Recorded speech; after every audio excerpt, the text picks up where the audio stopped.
ati +257 iwacu.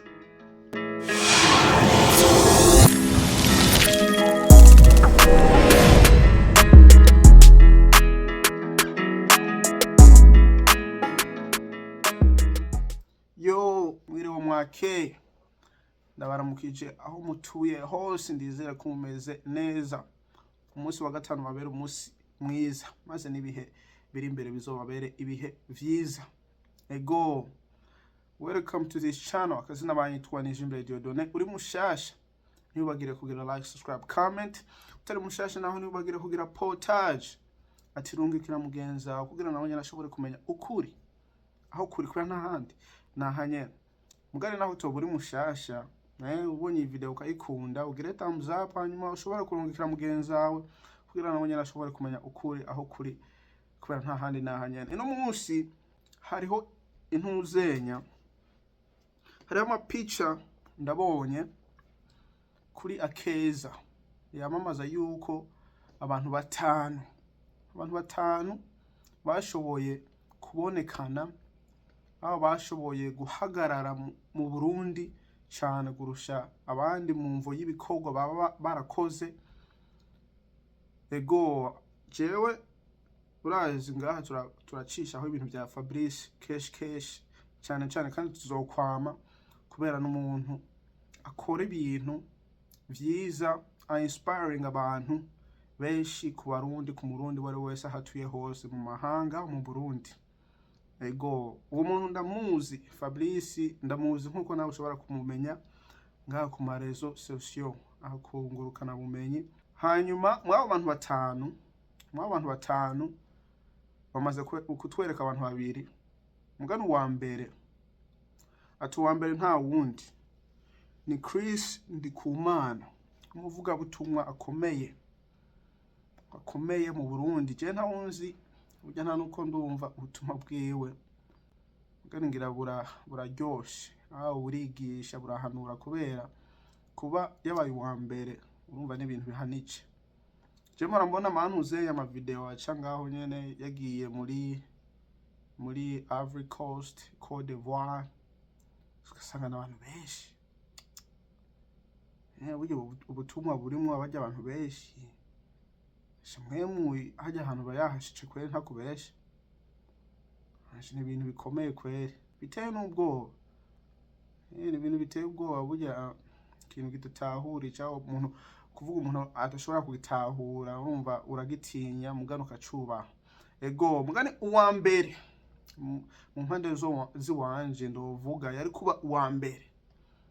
Ngira kubera usanga umuntu umukwirikira ukamenya vyiwe cyane kuruta ibindi, ugasanga ni wewe ugomba gushira imbere.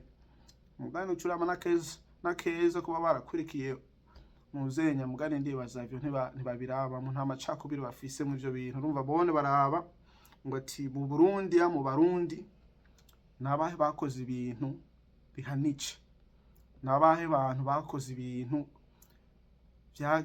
byaranze umwaka. Ndibaza umurundi atanu umurundi wari wese ashobora kubimenya.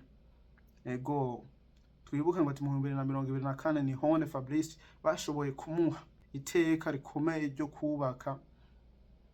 ryo kuzokubaka isoko Buja City Market Plaza, isoko ry'Ibujumbura. Urumva ico kintu cararanze umwaka. One African Investment Fund, nta murundi ngira ubu tarabimenya, gusa abarundi ngira ntabarabikora benshi, mugani bazobikora kugira babe abanyamitahe. Umva n'ibintu bikomeye, nta muntu atabimenya. Ariko ubwanje urumva yoba number 1, ati burya akuha amashugwe umuntu akiriho ntibiramenyerwa, mugani ivyo bikwiriye. Ego, bakora ibintu bikomeye kubashigikira mu buryo umuntu ashobora gukoresha bwari bwose.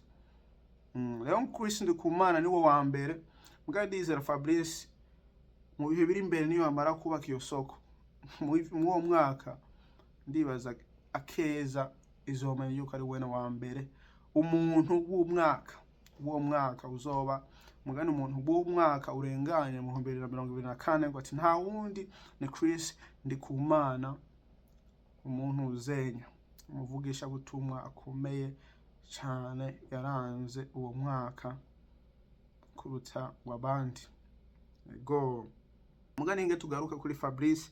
Fablice burya ibintu akora ibintu bitangaje, ibintu umurundi wari we wese ashobora gukwirikira akabibona, umurundi wari wese ashobora kwishima akaba proud yuko hariho umuntu w'umurundi afise vision, afise imbono, afise inguvu, afise ubushobozi. Aho naho tuba ufise ubushobozi mugana arondera ubushobozi kugira igihugu ciwe gitera imbere, kugira umurundi wese atera imbere, kugira umuntu wari wese ari mu mahanga abone Uburundi bwarateye imbere. Urumva ni ikintu gikomeye cyane.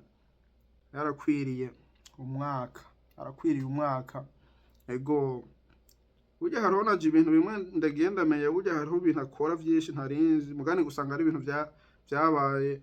Yamaze kubaka Fab Home to Airport, ku Mashurwe Homes, ku Gatumba Homes, individual homes. Mugani twese turazi Lake View Paradise, maze tukamenya na Buja City Plaza. Umva maze gukora amateka menshi, maze gukora ibintu vyinshi bikomeye, kandi Imana imuje imbere, ije imbere y'umurundi wari wese yifuza guteza imbere igihugu, yifuza gukorera igihugu, yifuza kubona umurundi n'igihugu cy'u Burundi kiri imbere, kiri mu mahoro, kiri mu vyiza. Ego wati twese tujye ngo kandi dusayangane, ngo nagaciro twiha, ngo nta wundi muntu azoguha agaciro burya ni wewe ukiha, nk'igihugu nk'umuntu uko nuko. Je nta menshi ndarinze kuvuga gusa, ndarinze kuvuga kwa aya mapicha ndabonye, abandi gira turaraba turabe abaribo, nabonye tumenya amateka yabo kwa ni ibintu bikomeye. Tuwa mbere ni Chris Ndikumana, wa kabiri ngo ati ni Fablice Manirakiza, entrepreneur, visionary.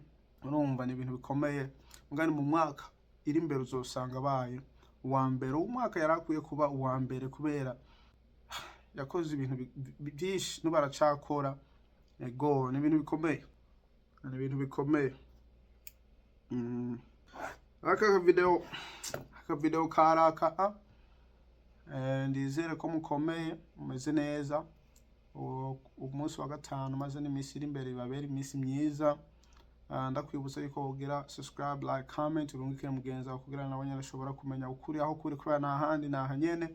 Hari ama video abiri mperuce gukora, iri ni rya gatatu ntasiba. Bugenda kazi ntasiba imisi 3 ngira upload. Ego ndibaza tuzoshura kubonana kuwa mbere bikunze ku yindi video, mugani sinzi video nzokora yariyo. Urashobora kwandika ngaho muri comment kambwira topic ikintu ushaka ndoshobora kuyaga ko wobukoze womfashije. Ego hanyuma muri comment urasije ko ndishura nyaga, ndayagisha. Urumva ni ibintu vyiza. Tumaze ugiye kuri ukpburundi.com urashobora kugura aka gakofe. Muti ni ibintu bishimisha. Ati umurundi afise ishimo kuba ari umurundi, aho tuye hose mu mahanga aho mu gihugu.